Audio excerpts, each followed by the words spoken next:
배나영의 보이스 플러스. 보플리 여러분 안녕하셨어요? 봄 기운이 막 감도는 날이네요. 저는 봄맞이 감기 기운이 살짝 있어서 목소리가 좀 가라앉았는데요.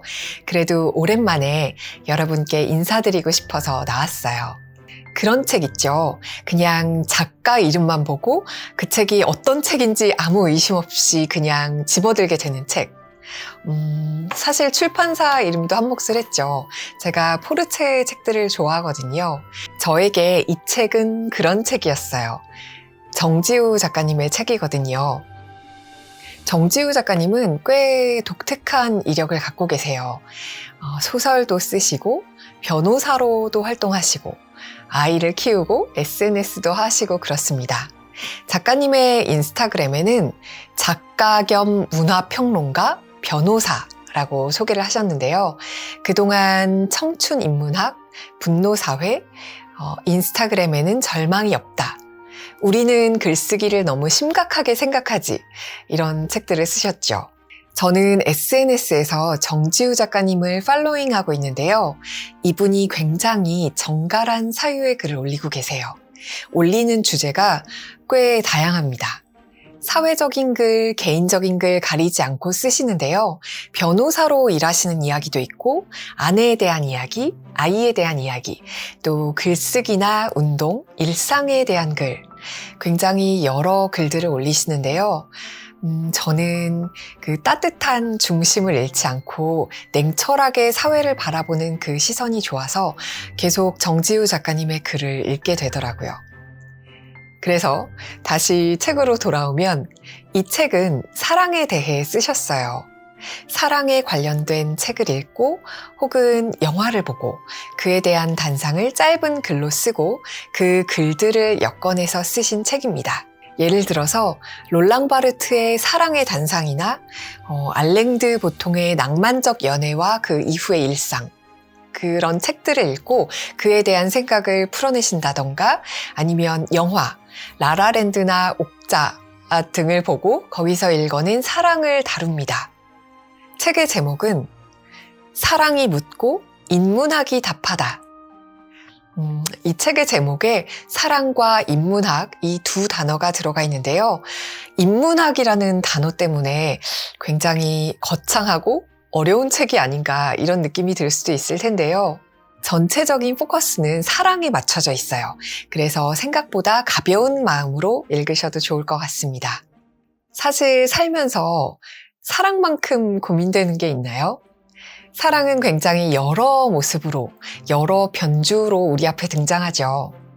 친구들과의 우정과 사랑을 고민하던 그 어린 시절부터 연인을 사랑하던 시절을 지나서 또 부모님이나 가족들을 다독이는 시절, 또 아이를 사랑하는 시절, 아이의 아이를 사랑하는 시절, 그리고 내 옆에 남아있는 사람들을 사랑하는 시절, 이렇게 우리는 다양한 얼굴의 사랑하는 시절들을 보내죠.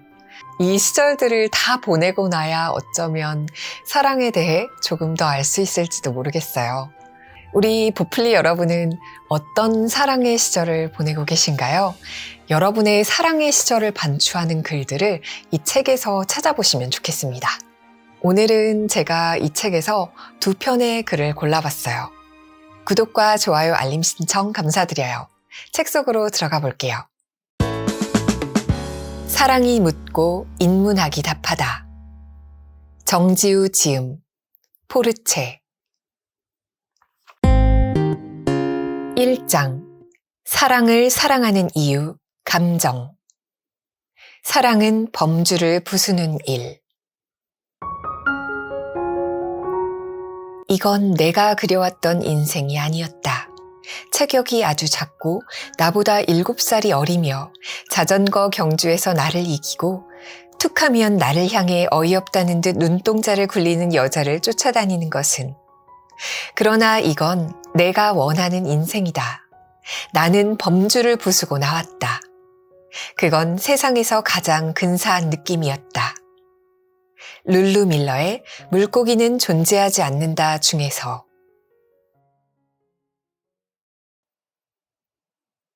사랑은 범주를 부수고 나온다. 사랑하는 사람은 언제나 자기 안의 편견과 싸우게 된다. 달리 말하면 사랑하는 사람은 옳은 것이라 믿었던 것, 당연하다 믿었던 것과의 전쟁 앞에 서 있다.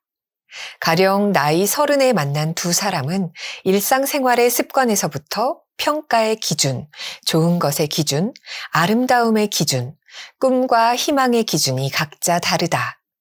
비슷한 지점 때문에 서로에게 이끌렸더라도 모든 것이 완전히 같은 사람이란 존재하지 않기 때문이다. 그렇기에 사랑하는 사람은 계속 자기의 범주와 싸우게 된다. 지금껏 나는 맛있다고 생각해 본 적 없지만 상대방이 너무나 좋아하는 음식이 있다면 그런 식당에 예의상이라도 가기 마련이다. 평생 갈 일 없는 식당, 이를테면 한 번도 안 먹어본 막창과 곱창을 파는 곳에 간다는 일 자체가 자기 안의 범주가 부서지는 일이다. 만약 상대방이 좋아하는 걸 따라 음식을 먹기라도 하는 순간 그는 새로운 습성, 취향, 인생을 살게 될지도 모른다. 모든 사랑에는 그렇게 범주가 무너지는 순간이 있다. 특히 어떤 사랑은 사랑에 빠지는 첫 순간부터 범주를 부수며 시작한다. 룰루 밀러가 쓴 물고기는 존재하지 않는다는 평생 이성애자로 살아왔던 룰루 밀러가 동성인 여성에게 빠진 순간을 묘사한다. 그녀는 평생 자신을 묶는 이성애자라는 범주 안에 살아왔다. 그렇지만 어떤 여성이 자기 앞에서 수영하며 빛과 바닷속을 빠져나가는 걸 본 순간 자신이 그녀를 사랑할 수 있음을 알게 된다. 범주 바깥에서 무언가 들어온 것이다. 사랑은 범주 바깥에서 침투해 들어온다. 한 번도 사랑할 거라 생각하지도 못했던 어떤 종류의 사람이 갑자기 우리 앞에 나타나기도 한다. 안정적인 직장에 누군가를 만나고 싶다고 평생 생각해왔지만 사랑에 빠지는 건 불안정한 환경의 예술가일지도 모른다. 늘 같은 종교의 사람만을 만나겠다고 다짐해왔지만 정작 무신론자와 사랑에 빠져 온 집안이 들고 일어나 반대할지도 모른다. 사랑은 범주 밖에서 들어오고 우리의 범주를 흔든다. 그렇다면 범주를 허무는 사랑이란 좋은 것일까? 그에 관해 쉽게 좋다, 나쁘다 하고 평하긴 쉽지 않다. 누군가는 자신의 범주를 허물고 새로운 삶으로 나아가 새로운 존재가 되어가는 일이야말로 진정한 인생을 살아나가는 일이라고 말할 수 있다. 그런 과정이야말로 바로 사랑이 창조가 되는 길이며 삶을 새로 창조하는 방식이라고 말이다. 반대로 누군가는 자신의 범주를 지키면서 삶을 굳건하게 쌓아나가는 것이야말로 좋은 삶이라 말할지 모른다. 최대한 범주를 덜 허무는 사람을 만나 안정적으로 삶의 방식을 평생 지키는 것이 좋은 삶이라고 말이다. 사랑의 방식은 이 세상 사람 수만큼 다양하다. 그러므로 무엇이 꼭 좋고 나쁜 것인지를 따질 필요는 없다. 다만 모든 사랑에는 심대하든 대수롭지 않든 자기의 범주를 허무는 순간이 있다. 일상의 사소한 습관이든 거대한 인생관이든 말이다. 그렇기 때문에 사랑하고 싶은 사람이 명심해야 하는 점은 범주가 부서지는 일을 두려워한다면 사랑도 없으리라는 것이다. 사랑한다는 건 어느 정도 자기를 뒤흔들 각오를 하겠다는 뜻이다. 그 흔들림을 최소한으로 줄이며 행복을 찾을지, 최대한으로 끌어올리며 행복을 찾을지는 각자에게 달린 문제다. 그럼에도 사랑이 우리의 범주 또는 기준을 인생에서 가장 심대하게 뒤흔들 수 있는 기회라는 점은 분명하다. 나를 뒤바꿀 수 있는 그런 기회가 살면서 매우 드물게 주어진다는 점도 아마 자명한 사실일 것이다. 만약 우리가 한 번뿐인 이 삶에서 조금 더 새로운 영토를 여행하고 싶은 마음이 든다면 사랑만큼 근사한 안내자가 드물 것이다. 사랑의 손을 잡는 순간 가장 중요하다고 믿었던 요소들의 순위가 달라지며 나는 새로운 세계로 들어설 수 있다. 마치 앨리스가 들어선 이상한 나라처럼 그곳은 카드 병정이 말하거나 거대한 토끼가 사는 세계일 수도 있다. 물론 로미오와 줄리엣처럼 사랑해서는 안 되는 사람을 사랑한 나머지 비극에 치달을지도 모른다. 그러나 어떤 형태를 띠는지 상관없이 그 모든 게 사랑이라는 사실은 부정할 수 없다. 3장. 사랑에 실패하더라도 이별. 결혼이 사랑의 위기가 되는 일에 관하여. 서로 사랑하라. 허나 사랑에 속박되지는 말라. 서로의 잔을 채우되 어느 한편의 잔만을 마시지는 말라. 함께 노래하며 춤추며 즐거워하되 그대들 각자는 고독하게 하라. 칼릴 지브란의 예언자 중에서. 결혼의 가장 큰 특징이라고 한다면 이전의 어떤 연애보다 타인과 더 깊이 사생활을 모두 공유한다는 점일 것이다. 사회마다 결혼의 의미가 다르긴 하지만 특히 우리나라에서는 양가 부모님 등 가족들의 사정까지 서로 깊이 알고 생활의 일부가 되어간다는 걸 의미한다. 연애 때와는 다른 밀착감이 생기고 서로가 서로의 삶의 일부가 되어간다. 그러나 결혼이나 연애나 그 핵심은 다르지 않다. 핵심은 결국 두 사람이 사랑의 관계를 이룬다는 점이다. 그런데 흔히 우리는 연애하는 사람들보다 결혼한 사람들의 사랑을 의심하곤 한다. 그들은 과연 서로 사랑하는 걸까? 어쩔 수 없이 같이 사는 건 아닐까? 흔히 말하듯 사랑이 아닌 정으로 사는 게 부부 아닐까?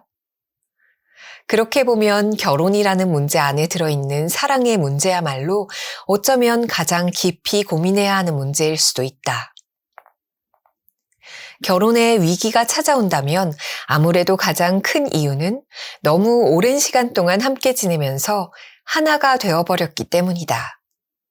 사랑하는 사람은 그 누구보다 서로 결합하기를 원한다. 하지만 막상 그렇게 되고 나면 사랑의 위기가 시작된다. 너무 오래 지내면서 모든 걸 다 알게 되어 서로에 대한 환상과 호기심이 사라지고 더는 새롭게 할 이야기나 재미가 없어 질리는 것이 사랑과 결혼의 역설일지도 모른다. 그런 결혼에 대해 칼릴 지브란은 말한다. 그대들 각자는 고독하라고 말이다.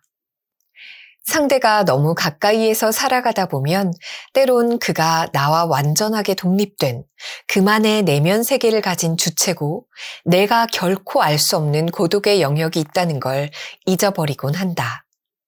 상대에 대해 모든 걸 아는 것만 같지만 사실 이 순간 상대가 무슨 생각을 하고 있는지 완전히 알 수 없다.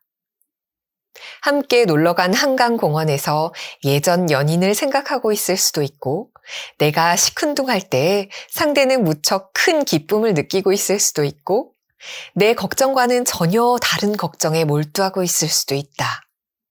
그렇게 상대가 자기만의 고독과 내면을 가진 존재라는 진실을 기억해야만 한다. 상대가 자기만의 내면을 가진 고유한 존재라는 사실을 유념하면 지루했던 일상도 조금은 달라진다.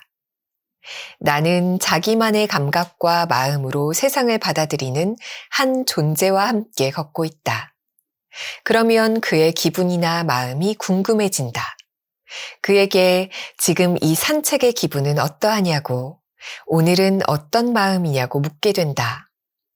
그 대답에서 상대의 마음을 알게 되고 또 그와 비슷하거나 다른 나의 마음에 대해 이야기한다. 그것만으로도 당연한 존재가 될 뻔했던 내 곁의 사람은 한 명의 고유한 존재로 서게 된다. 나와 당신은 함께 있지만 동시에 거리를 가진 고유한 존재로서 실제한다.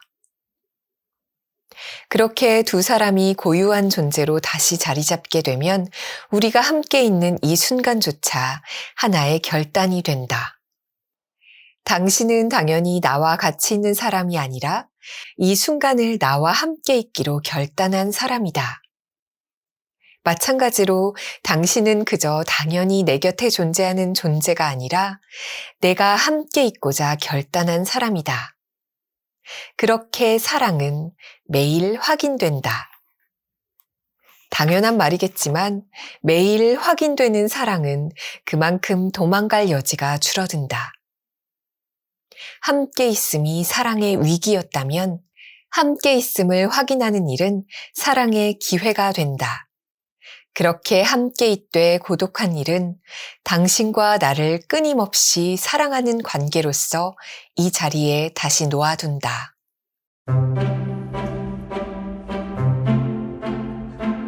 제가 가장 소개해드리고 싶었던 챕터는 4장의 사랑의 이해, 믿음에서 현대 사회에서의 섹스에 관하여라는 제목으로 쓰신 글인데요.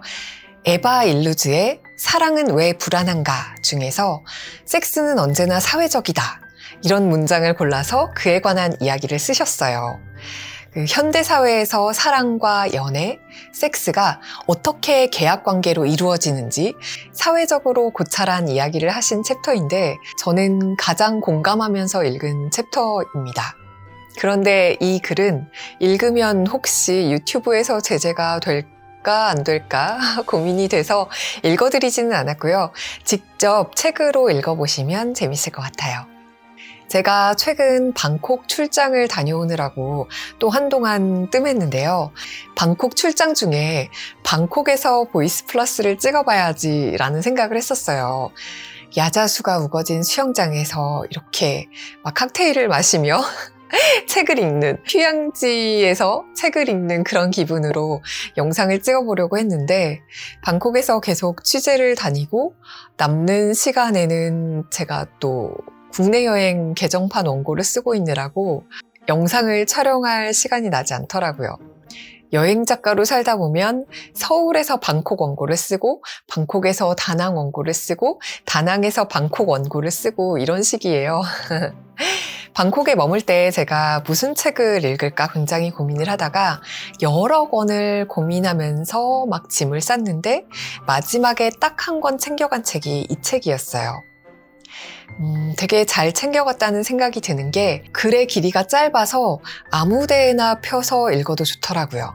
그래서 순서 없이 이렇게 한 챕터씩 딱 펼쳐서 읽다가 한국에 돌아와서 여러분께 소개해드리게 됐습니다. 사랑이 묻고 인문학이 답하다. 사랑과 인문학의 사이를 절묘하게 오가는 책입니다. 이 책과 함께 오늘도 사랑 가득한 날 되시길 바라요. 우리는 다음 주에 만나요. 안녕.